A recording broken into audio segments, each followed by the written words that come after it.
Wonderful to see everybody here today. My name is Anne-Marie Mediwake, and I'm happy to be back virtually hosting with you. I've done both in-person and virtual. I think, Aaron, this is my fourth event, if I'm correct. And I come back every year because I so love and respect the work that's being done. I love meeting the entrepreneurs, and I always learn so much, not only from the award recipients, but from the organization itself. Just before we get started, I want to acknowledge the Indigenous peoples of the lands that we are on today. So while this virtual platform brings us together from across Turtle Island, the RISE head office is in Toronto. So the traditional territory of many nations, including the Mississaugas of the Credit, Anishinaabe, the Chippewa, the Haudenosaunee, and the Wendat peoples, which is now home to many diverse First Nations, Inuit, and Métis people.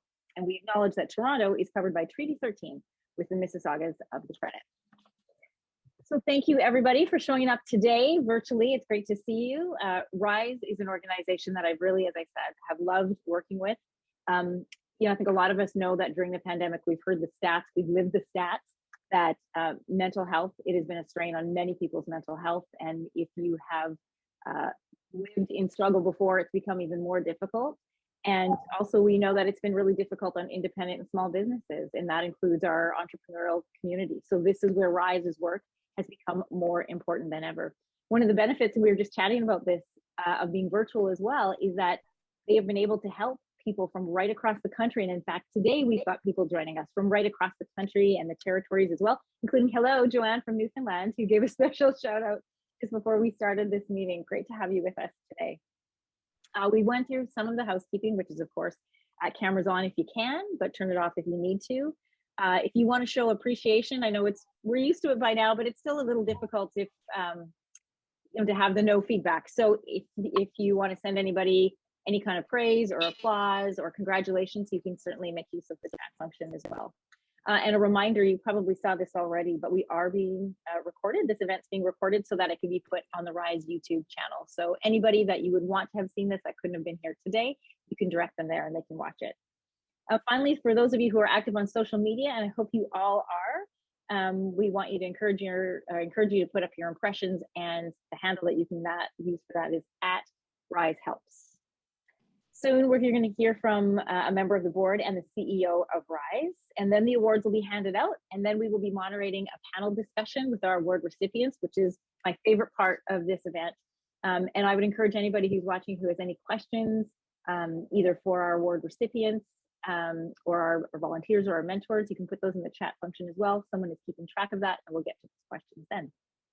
So enough of me. I'm going to let the other people speak, including our RISE board member, Andrew McDonald. Andrew. Thank you, Anne-Marie. Great to have you back. And I'm so excited to be here with this group. On behalf of our chair, Laura Spadorcia, who would love to be here, but unfortunately couldn't make it today. Tim, do you mind just, oh, thank you.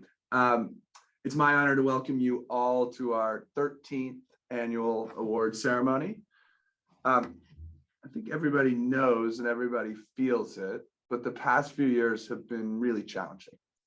We've had to navigate a pandemic, an endless barrage of economic, social, political, and environmental pressures. I know I've felt it. And as a result, Canadians' mental health is declining. But in that decline, RISE has had an opportunity to step up. And I think we're proud of what we've done in this moment. In our most recent fiscal year, we helped empower more Canadians with mental health and addiction challenges through entrepreneurship than ever before. It truly takes a community, and no community is more resilient, caring, empathetic, or inclusive than this group. I want to take a moment to represent or to recognize the many people who make RISE's work possible. To my fellow board members, our loan review committee, and RISE staff, thank you for your work. Thank you for what you do to help RISE reach more entrepreneurs across Canada.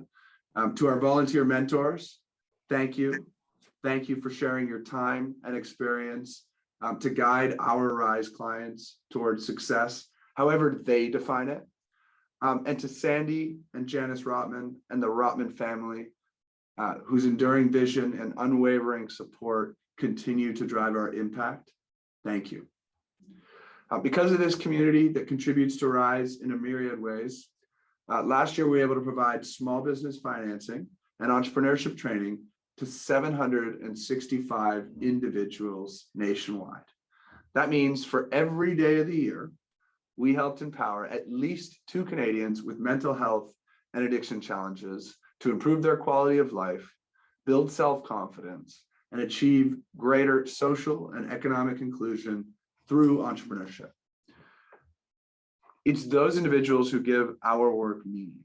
This is why we spend our time with Rise. So to all the incredible, inspiring, and accomplished entrepreneurs who place their trust in Rise, who take our resources and support and turn them into tangible impact, thank you. Thank you for your spirit and resilience, and for the privilege of allowing Rise to be a part of your stories. Now is a very exciting time in Rise's history. Now is a very exciting time for us at Rise to help write our future story. And to talk a little bit more about that, it's my pleasure to introduce our CEO, Laurie Smith. Thank you so much, Mac. I'm so delighted to have so many of you here to celebrate Rise, and in particular, our award recipients today. Thank you very much for joining us. Next to my birthday, I think the Rotman Family Entrepreneurship Awards is my favorite day of the year. It's just so wonderful to see our community gather like this. It really gives all of us quite a feeling of joy that lasts a long time after this event. So thank you. As Max said, last year was our biggest year yet. And actually this year is shaping up to be even bigger. And I'm enormously proud of how Rise has found very thoughtful and innovative ways to grow. One of our biggest goals is increasing the breadth and depth of our programs so that we can reach a lot more people with mental health and addiction challenges across Canada through meaningful programs and resources. Mac mentioned that in total, we worked with about 2 people every day of the year last year, 765 people. Breaking that down a little bit further, that means that we worked with about 675 people in our training programs. So our youth programs, our adult training programs, those have very organized curriculum, with learning goals, in a cohort way. We also distributed 92 loans last year, totaling almost $400,000. This year, we'll crest 100 loans for the first time. We also engaged our first lending client last year in New Brunswick and in Newfoundland and Labrador, which is very exciting. And overall, we worked with people in 9 provinces. So our footprint really grew in the last year. We also started translating materials into French to respond to growing demand in Quebec. And finally, we really succeeded in having more people participate along our continuum of support. So to give you an example, for the first time last year, 20% of our new lending clients had actually previously participated in one of our training programs. So our own training programs have now become a very important part of our lending pipeline, which is exciting. A lot of what I've just said is due to higher than ever demand. The reality is we received a record number of applications last year. Twice as many applications to the lending program as in the previous year. And those rates are just continuing into this fiscal as well. So that means really that no matter how well we've done, what our accomplishments have been, there's no time to rest because entrepreneurs across Canada really need us. Before I pass the screen back to Anne-Marie, I really want to thank Anne-Marie for being MC again today. Anne-Marie, you bring such a warmth and authenticity to this event. We're deeply honored to have you as part of the Rise community and to so skillfully guide this conversation year after year. So thank you. I really also would like to thank our presenting sponsor, Power Corporation of Canada, our award sponsors, Bell Let's Talk and Scotiabank, and our supporting sponsor, Citibank. Finally, I'd like to thank everybody again who's with us today, clients, volunteers, partners, staff, donors. This is a true representation of our community. This year, you'll notice that in recognition of community members that are so deeply invested in RISE, we've introduced a new honor. We're bringing a new award this year, which is the Dave Richardson Champion Award.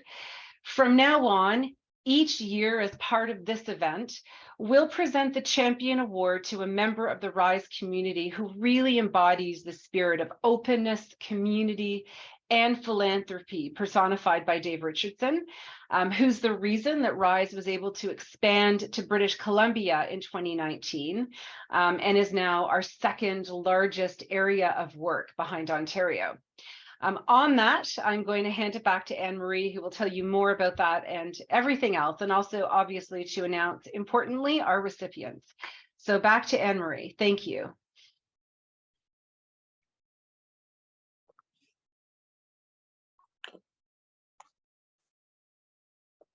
Anne-Marie, you're muted. I overly obeyed my own housekeeping rules. Thank you, Andrew. It's really nice to hear, so this will be my last year coming back. It's really nice to hear that you guys are having your biggest year yet, and you've expanded your footprint, that you're able to help so many people and respond to the demand that is very clearly out there.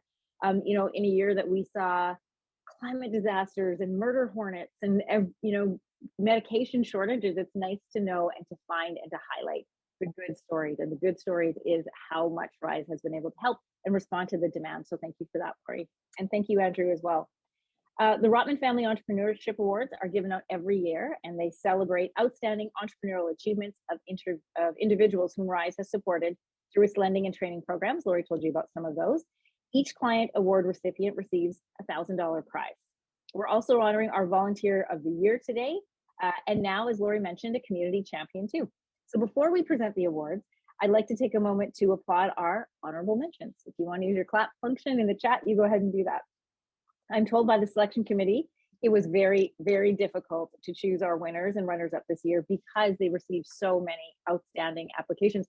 I've been on juries, not this one, but other ones. And I can tell you, when people say that it's hard to make a choice, it really, really is. It also means it's a really good thing. It means our RISE clients and volunteers are thriving, and that more than ever, they want to share our stories, their stories with us.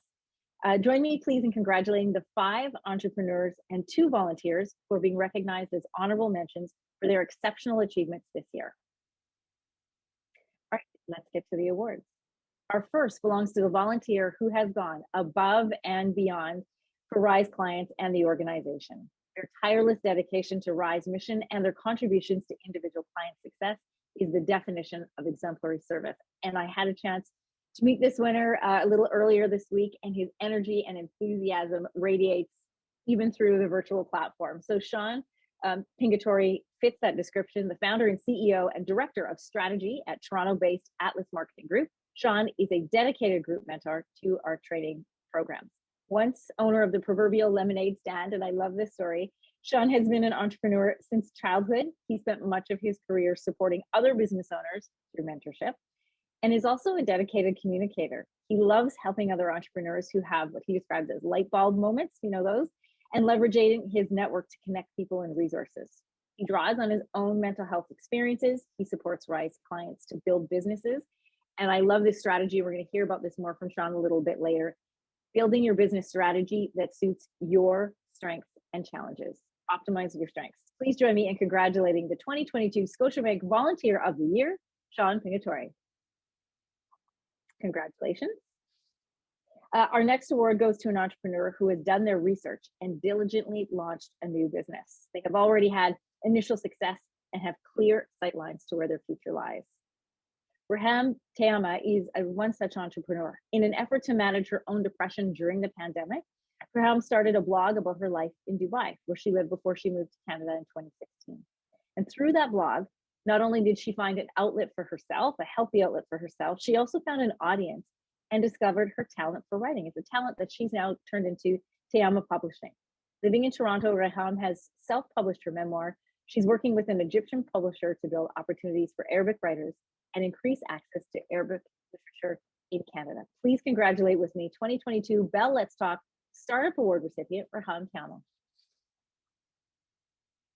Our next honor is the Dr. Paul Garfinkel Resilience Award, named after a giant of mental health care in Canada. Dr. Garfinkel was the founding president and CEO of the Center for Addiction and Mental Health. He still serves as a staff psychiatrist. He is also a professor at the University of Toronto, and we are very honored that he is here with us today. Please welcome Dr. Garfinkel. And if I understand this story correctly, my very first time hosting Rise, it was a conversation between a member of the Rotman family and Dr. Garfinkel, where the spark and the creation for Rise started. It's an amazing story, and I'm thrilled to have you here and see all of these award recipients here today. Since 2012, Rise has presented an award in Dr. Garfinkel's name, which goes to an entrepreneur that has overcome significant personal and business challenges to get where they are today. They have grit, they have perseverance, two words that you definitely use to describe Michelle Tassa. When she lost her teaching job in Canada, Michelle made a new opportunity for herself and her kids by working at international schools in China. And after 5 years, a combination of the pandemic and family tragedy led Michelle to move home to Calgary, Alberta in 2020. Shout out to Alberta, that's my home province too. Michelle endured grief, she endured trauma, she was hospitalized for her mental health, and by the summer of 2021, in need of a way to support her family, Michelle dug in and launched Art Pouring Studio, a safe learning space where kids and teens go to explore and develop their creativity, problem-solving skills, and resilience through art and mentorship. I have teenagers, and as a parent of teenagers, I'm so grateful for people, Michelle, like yourself, who create important spaces like that, especially at that critical age group. Please join me in congratulating this year's Dr. Paul Garfinkel Resilience Award recipient, Michelle Tassa. Our next award goes to the entrepreneur who best exhibits success and growth in their personal and professional lives. When it comes to business planning, they have made smart and sound decisions, and their story is one to be applauded and held up as an example to follow. I'd love to introduce you to Andrea Barrett, CEO of the Diversity Agency. A small business advocate and nutritionist, Andrea struggled to find representation for herself as a public speaker. And as someone who often felt like she was the only Black person in the room and whom others regularly turned to for help in finding diverse speakers, she decided she wanted a diversity-focused speakers bureau to exist. And so she created one herself. Today, the Toronto-based Diversity Agency is a team of 3 that represents 15 speakers from a variety of backgrounds. So this year's Rotman Family Entrepreneur of the Year was awarded to Andrea Barrett. Congratulations. And our newest honor that Lori mentioned is awarded to someone whose actions demonstrate a commitment to advancing Rise's mission through various means, like advocacy, client support, volunteering, and other contributions. Someone like Martin Traub-Werner. An accomplished leader and entrepreneur on his own right, Martin has been a Rise volunteer mentor since 2020. Based in Vancouver, other side of the country from Joanne. He is a member of the Loan Review Committee, a generous donor, an overall admirable contributor to the organization's mandate and success. So please join me in congratulating the recipient of the inaugural Dave Richardson Champion Award, Martin Traub-Werner. Congratulations, Martin. Congratulations to all our award winners, our volunteers, our entrepreneurs, our mentors. It is a great accomplishment, and we are celebrating and cheering along with you, even if we are on mute. We're very proud of you.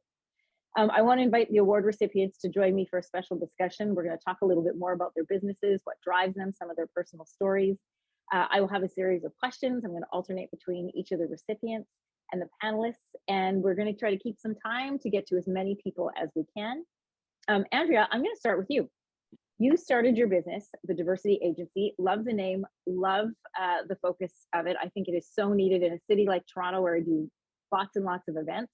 And I have been one of those people where like, do you know of anybody? And now I know to point them to you. You not only responded to something that you saw as your own need, but that also represents and helps other people as well. What has it been like for you, Andrea, to take on entrepreneurship and build a business that promotes inclusion and helps to create opportunities for diverse voices? Thank you for the question, Anne-Marie, and I'm really excited to be a winner. Grateful for everyone at Rise. Really, really thrilled to be here. So what has it been like? So exactly like you said, seeing a need. And again, just like you had said, I would be at events or conferences or rooms. I used to be a personal trainer and in the fitness space, or even at a business networking event, and I would always be the only one there. Sometimes mistaken for somebody who works at the establishment. So it feels great that I've been able to create opportunity and space for people like me who aspire to be a speaker or who have a message to share. So I'm just excited and I'm grateful that I can help connect the dots. I feel like I'm an accidental community advocate. People have a question or a problem and I can help them find a solution. I've had people say, oh, I'm looking for a lawyer. Do you know a Black lawyer? Or I'm looking for an architect. Do you know any other architects? We always use the same group of people. Yes, I know a Black female architect. So I feel proud that I can expose people and organizations and industry to other phenomenal people out there that just need a chance and just need an opportunity. So I feel good. I go home every day feeling pretty good.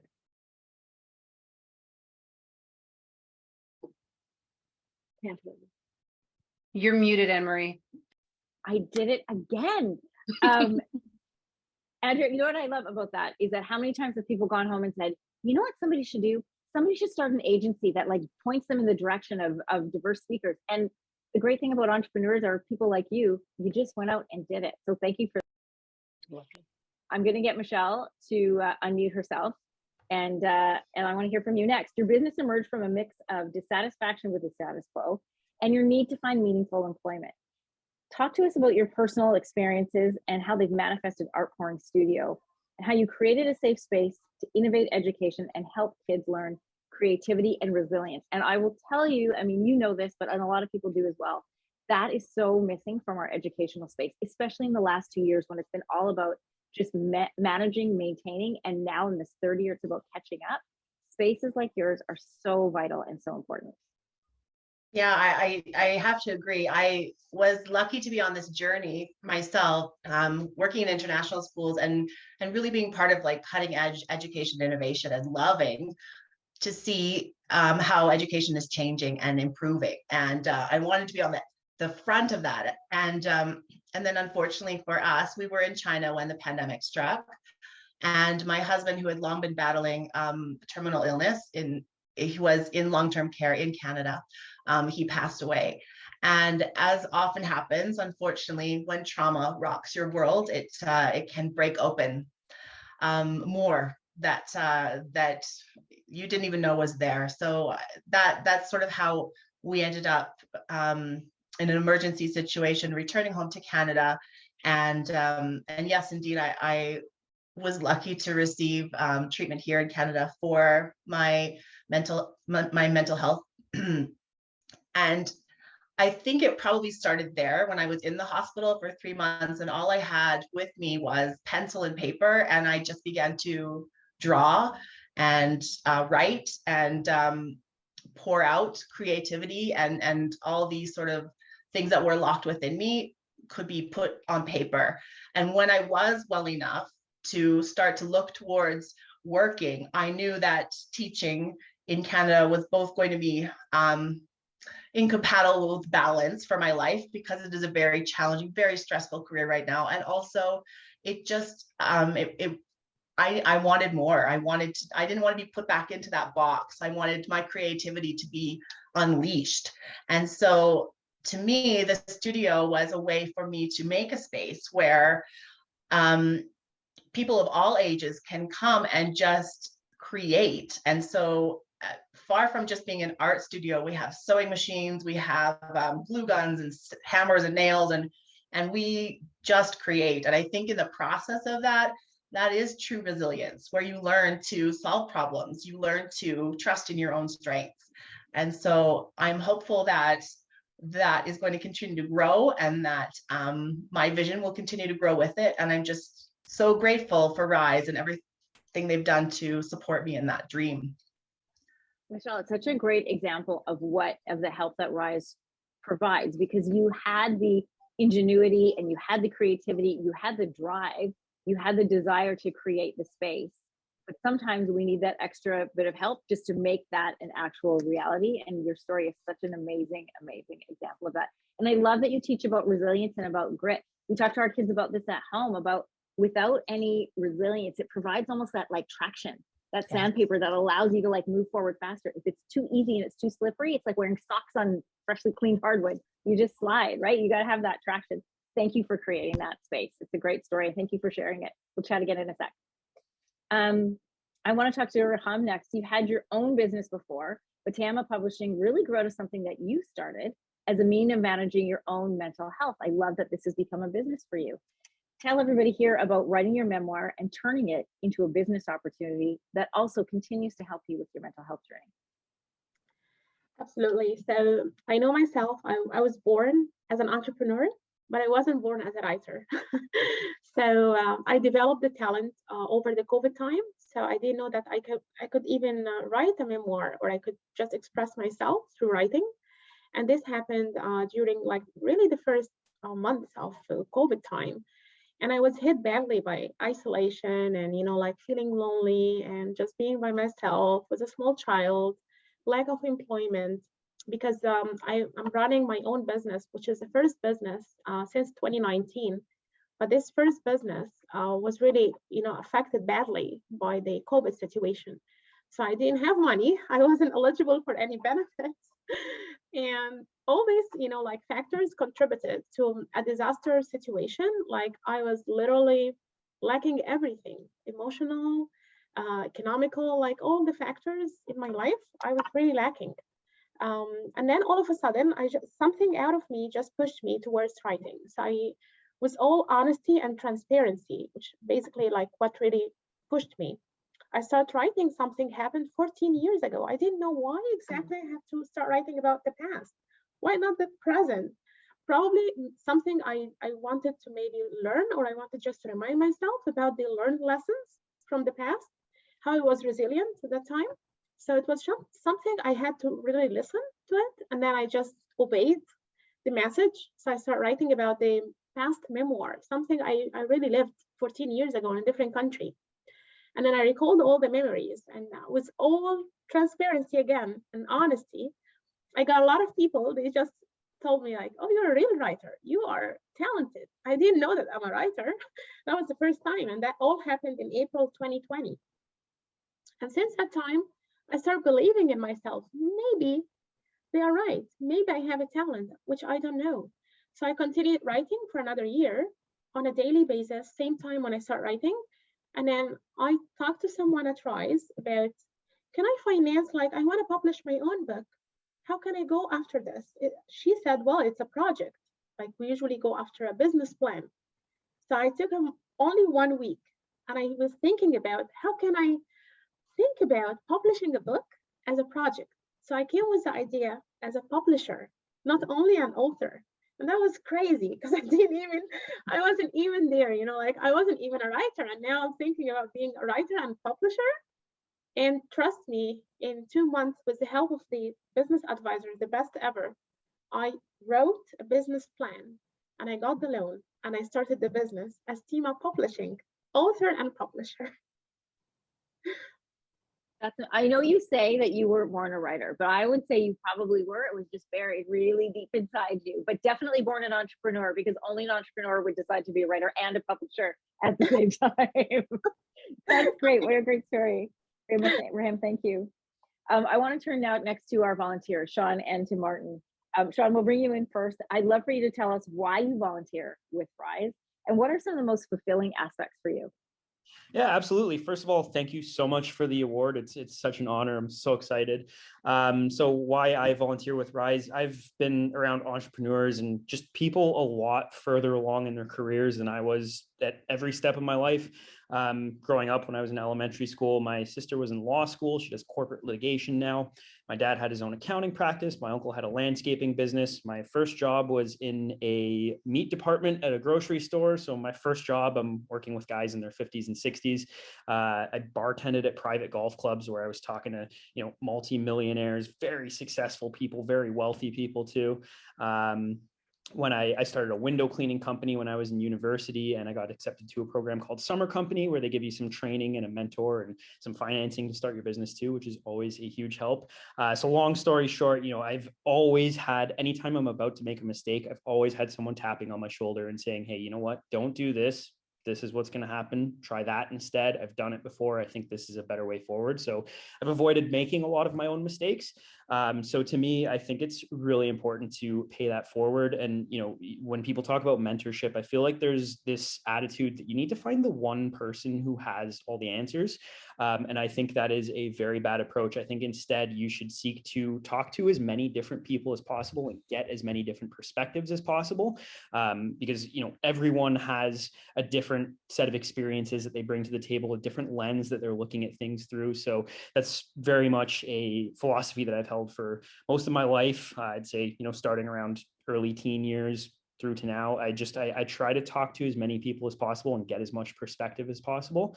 And so that's what I hope to provide to others through my volunteer work. Some of the most fulfilling aspects of being a mentor, it's, I think entrepreneurship is a very hard thing to be taught. It's more something you have to kind of just do and try things. And so, I've been lucky to have so many people around me giving me all kinds of great advice that, most people aren't exposed to. So a lot of things that I've just kind of grown up thinking that they're common sense, I say these things to a lot of the mentees that I work with, and things that to me aren't that, groundbreaking, that might be all they need to get over that hurdle that they're facing and get to the next level. Right. And it's just stuff that they haven't been exposed to. So it's really fulfilling to me to be able to, just share things that I have always known, or, I learned from a very young age that other people just haven't been exposed to. It's great to be able to share that with people. And I mean, it's really two birds with one stone. You get to help out and give back to the community. And at the same time, I'm also refining my own communication skills. And, one thing that I say to a lot of new entrepreneurs, it's I think one of the most important things when you're starting a business is establishing credibility. And I think one of the best ways to do that is find, a not-for-profit or some sort of social organization that resonates with you, and see if you can partner up with them, because again, two birds, one stone, you're giving back to the community, and it also looks really good on you as a newer, younger entrepreneur to be able to say, hey, look, I'm working with all these great organizations. They trust me, right? So I think it's only positive that can come from it. And that's really why I love doing it. Thanks, Sean. Martin, you're a lifetime entrepreneur. Incidentally, everyone, Martin also had a lemonade stand as a child. Like, hands up, how many people had lemonade stands or like window cleaning businesses that Sean just talked about, or as a child? I can't see you on the screen. Yeah, almost every, they're smiling and nodding, or their hands are in the air. I love it. Martin, after your lemonade stand, and also incidentally a paper route, you're somebody who knows how to build business, and you work with Rise as a mentor and as a member of the loan review committee. And we know in these roles you share a lot of wisdom. But tell us, what's the biggest lesson that you've learned working with Rise? Yeah, thanks, Anne-Marie, and thank you to the Rise family and organization, and a special note of thanks to Dave Richardson, whose commitment to Rise enabled this award today. So grateful, thank you. I can't think of a nice word to describe how humbled I feel. I use other words that I won't use because you're recording. When I see the applications that come through the loan review committee, and I speak with the entrepreneurs, and I see how much they can do with a $5,000 to $10,000 loan. I mean, when I built my business, when I built my businesses, they required more than $5,000 to $10,000, and you just see how much ink is spilt, and how lauded some people are. And last week was a great example. You have Sam Bankman-Fried and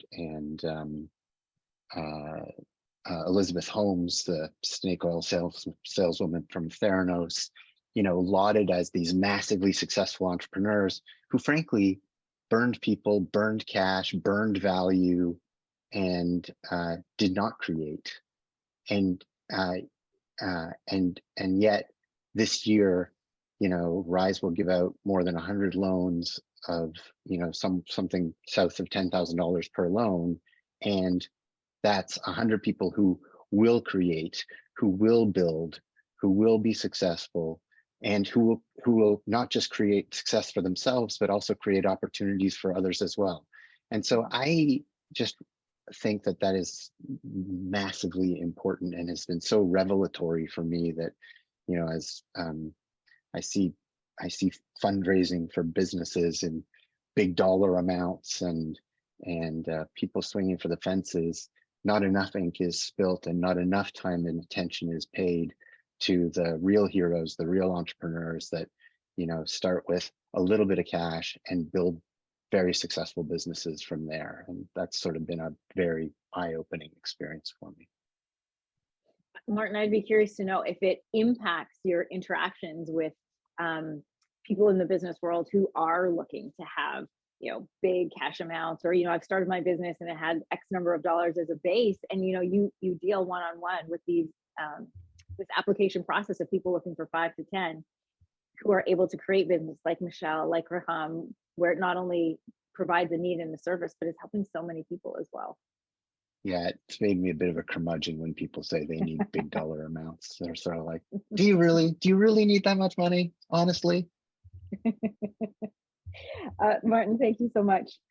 This next question is about strategies, and I always find these stories so fascinating, and about using strategies to help you to cope with the demands of running a business. And this would be for Michelle and for Andrea and Raham, about what strategies do you incorporate to be able to support yourself and support your business? Because, you know, we know that running a business, starting something new, is stressful. It can take a lot out of you mentally, physically, and emotionally. So what strategies is it that you use to implement to help yourself and to help your business? Andrea, I'll start with you.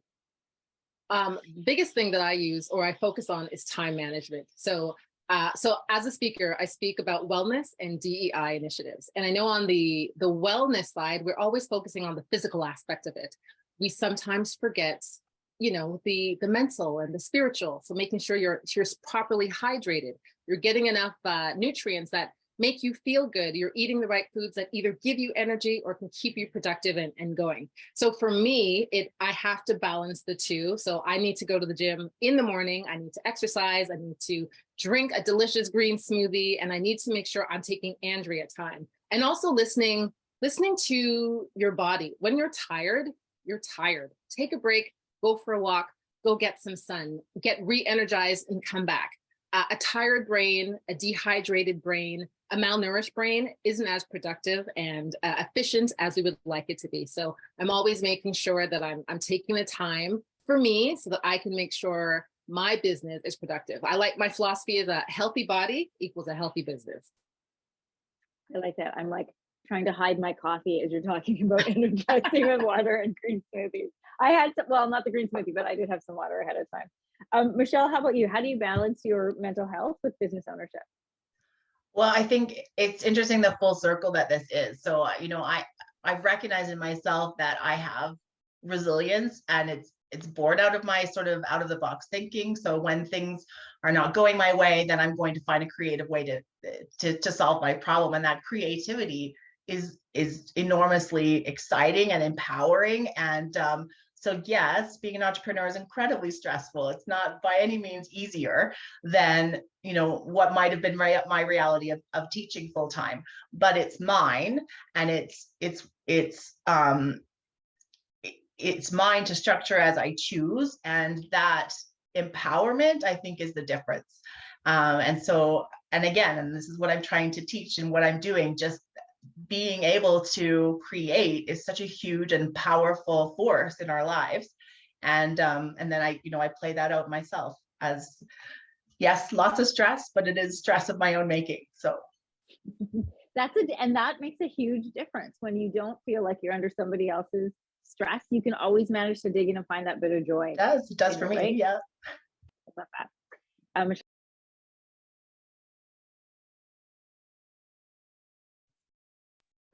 Anne-Marie, you're muted. Honestly, this is like my fourth and last year. Erin's going to fire me after this, I swear. Raham, this next one is for you.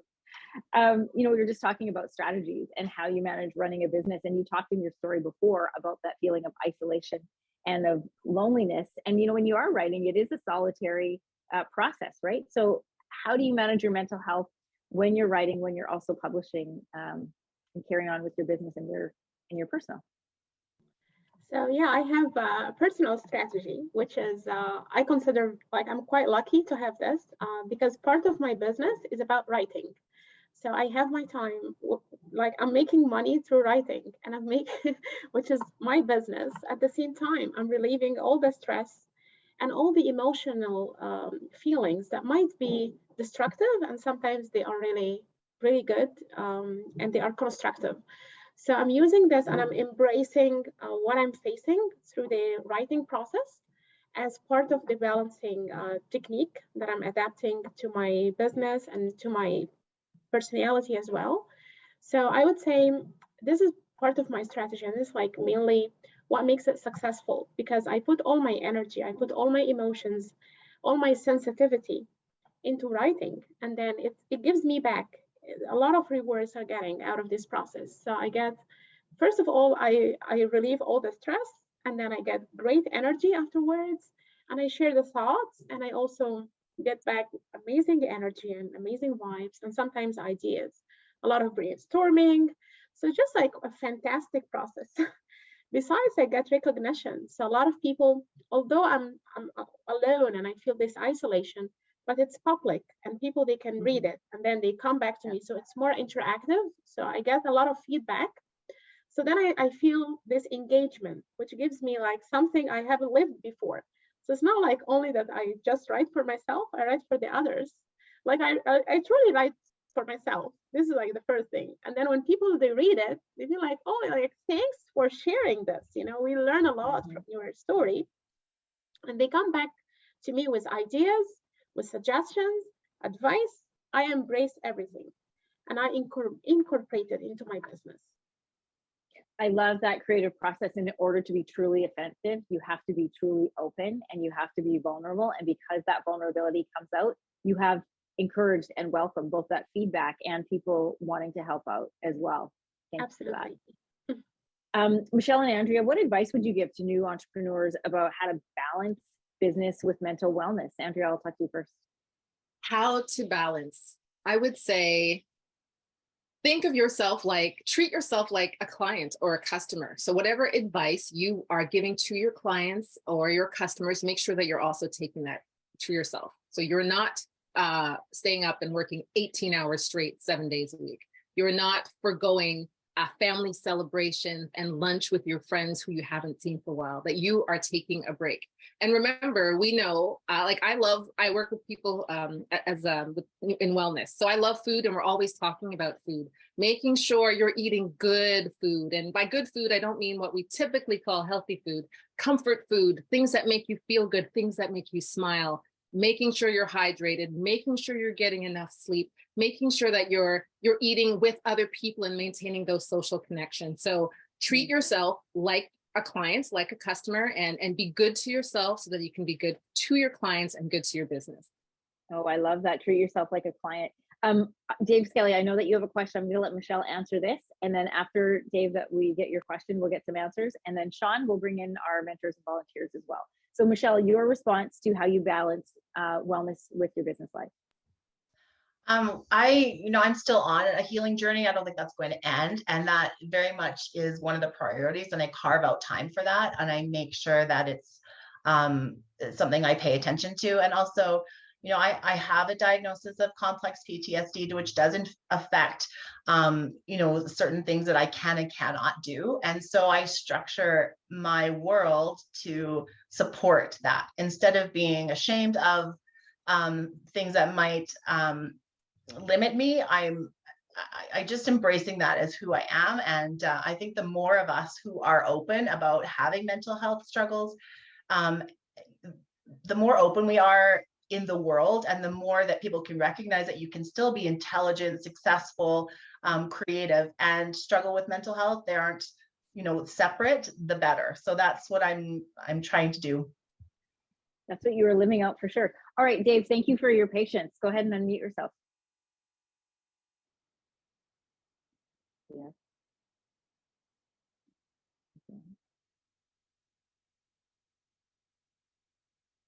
Dave still with us?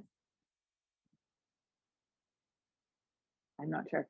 I am going to bring in Sean while we wait for that. And I want to know how mental health factors into your role, Sean, as a mentor?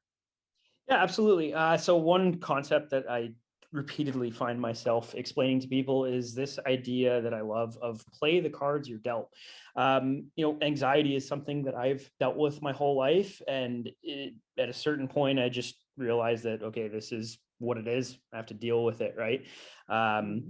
So I'll give you an example. I remember having a conversation with a participant of one of the RISE programs where they were also dealing with anxiety and they were unable to work during the day, or at least very unproductive during the day. And they found that they were much more productive at night.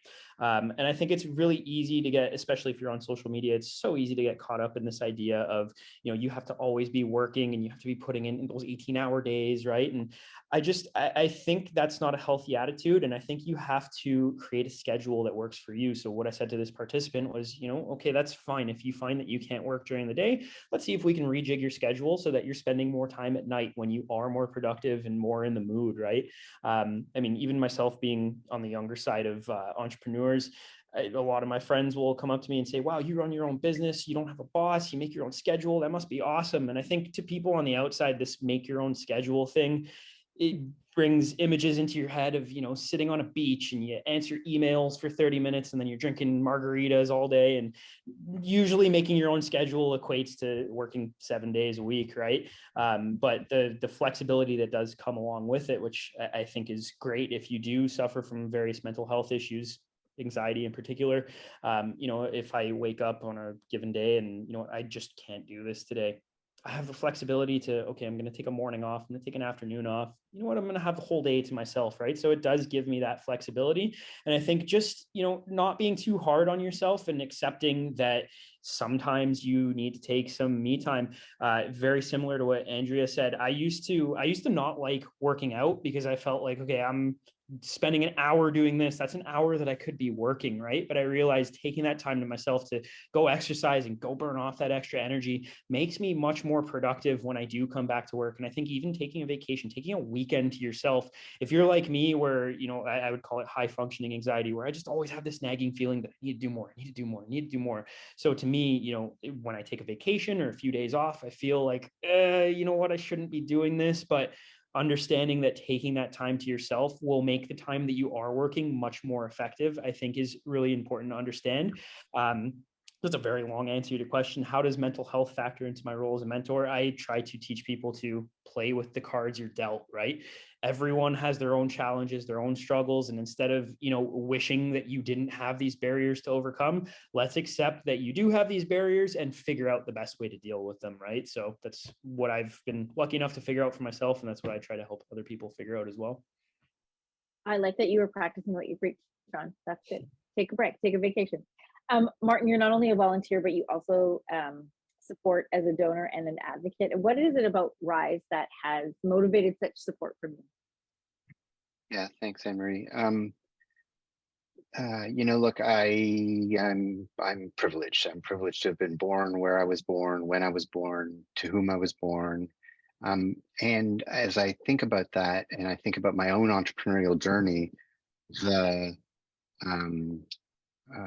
greatest support, the greatest privilege comes from having some kind of a safety net. It's significantly easier to take risk and to start your own business when you've got something or somebody behind you. And so that's highly motivating. My wife and I are both entrepreneurial. And because we had safety net, we were able to take risks. And, whether it's mentorship or thought partnership or cohorts or micro lending, participating in the loan program, going through the process of building a business plan, all of that creates a little bit of safety net, de-risks the leap that it requires to become entrepreneurial. And I think that that's massively, massively important. And so Janelle and I have done what we can do and encourage our friends and family to do the same, because we're truly supportive of the entrepreneurial journey that RISE entrepreneurs are on. It's so vital and so important, Martin, to have that kind of experience and that kind of perspective. We talk a lot in recent years about generational wealth and about privilege and about about how that is inherited by some people, but there are so many entrepreneurs in this country, and Rise is evidence of that, who don't have those things, but they have all the drive and all the intuition and all the innovation, creativity, and grit.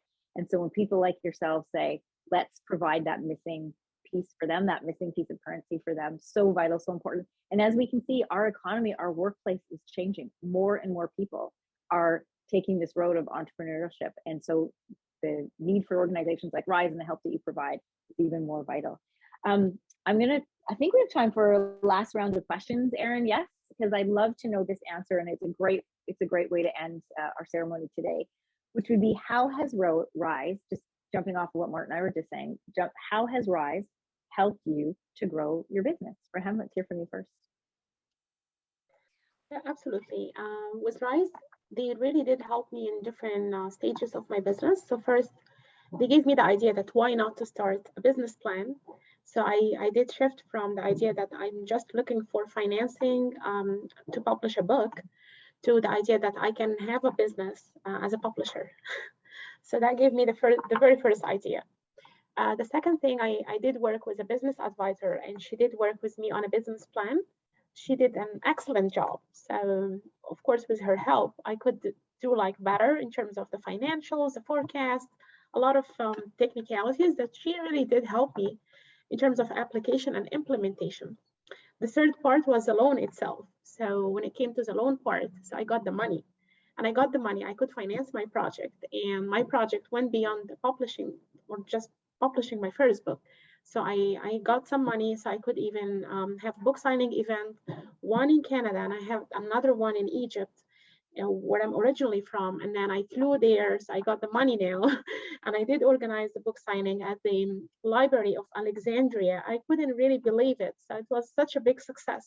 So it turned out to be a huge success, from zero resources to, like, when I got the money, when I got the business loan, I spent every single dollar. I worked hard, so I could even increase, like, some funds towards the project.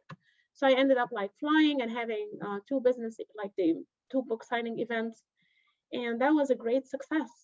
So in less than 6 months, I could sell 500 copies of my first book, and I'm unknown writer. That was another thing. So for writers, it's all about the name, and I'm still building my name.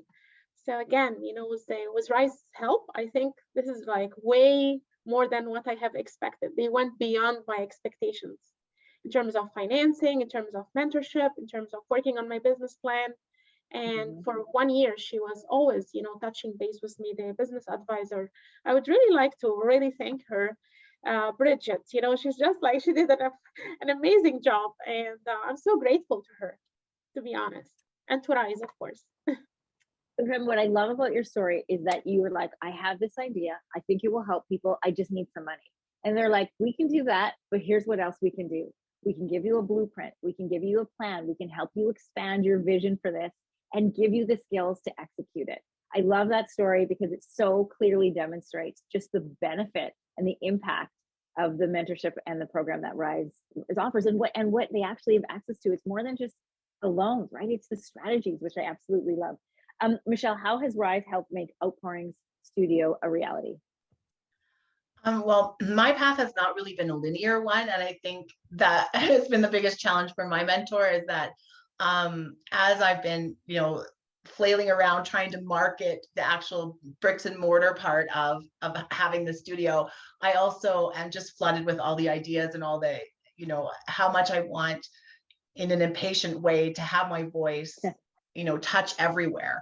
And so she's been super helpful and encouraging in helping me like narrow that focus down. Like, should I move into keynote speaking? Should I present workshops with corporations? And because I would just do it all. So that really helps to have a moderating voice, and one that's got some business mind behind it, because I think I would be putting hands in far too many places without that kind of restraint, and also the encouragement to also go after those things. So sometimes I'm a bit tentative, especially pushing into corporate world where I don't really feel that strong. She's been very encouraging that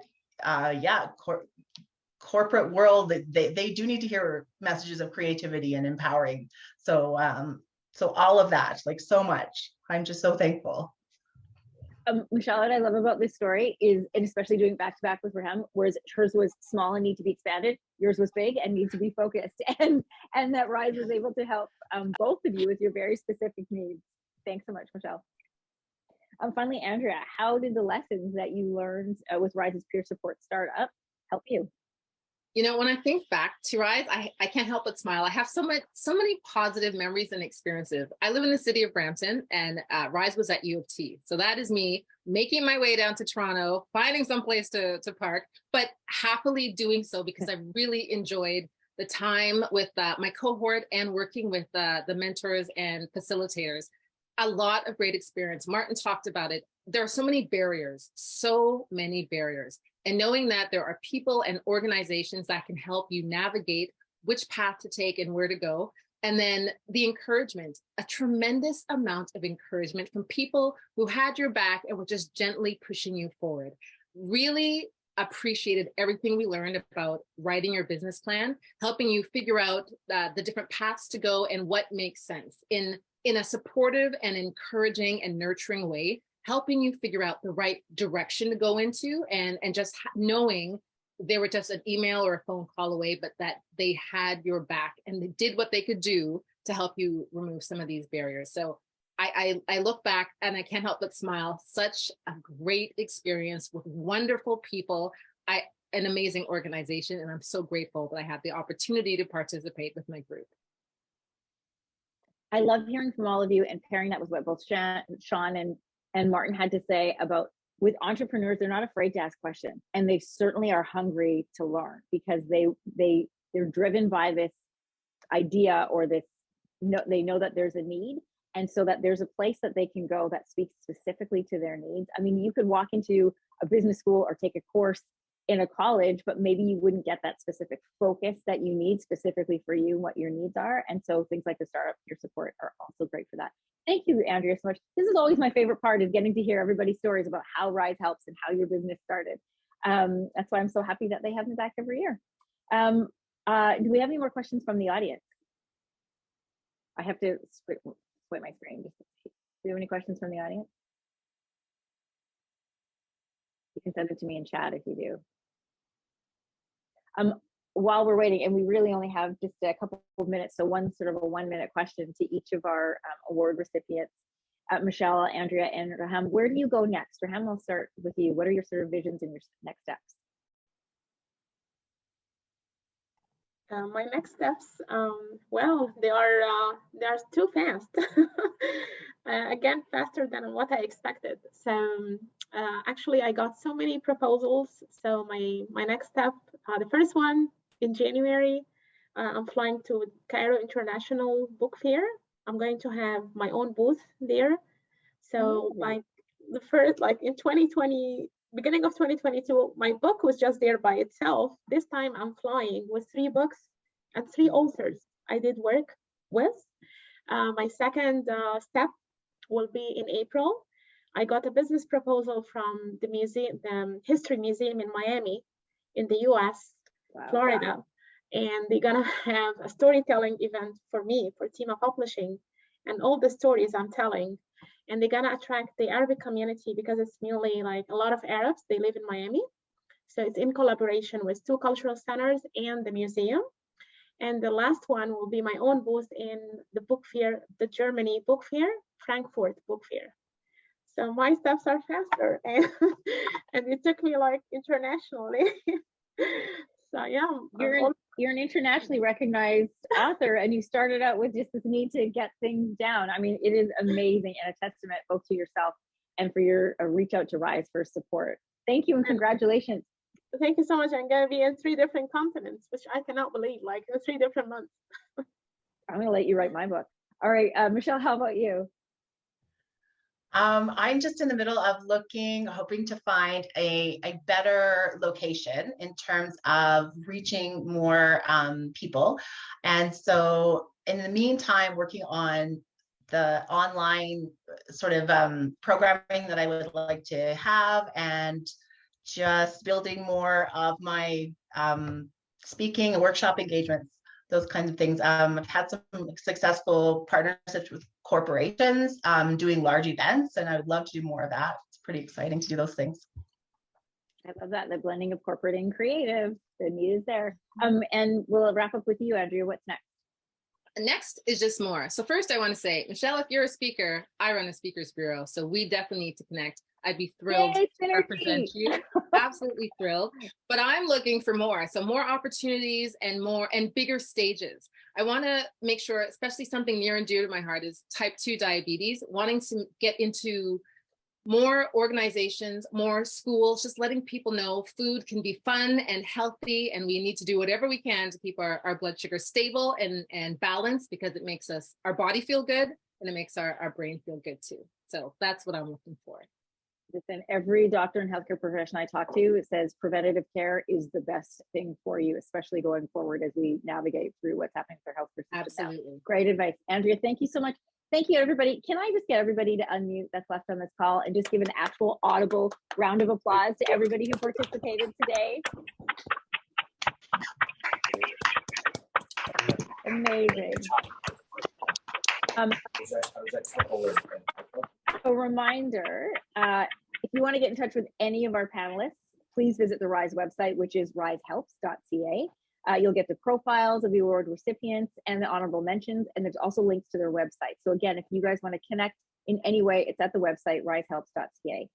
I want to thank everybody for being part of this celebration of this amazing group of people.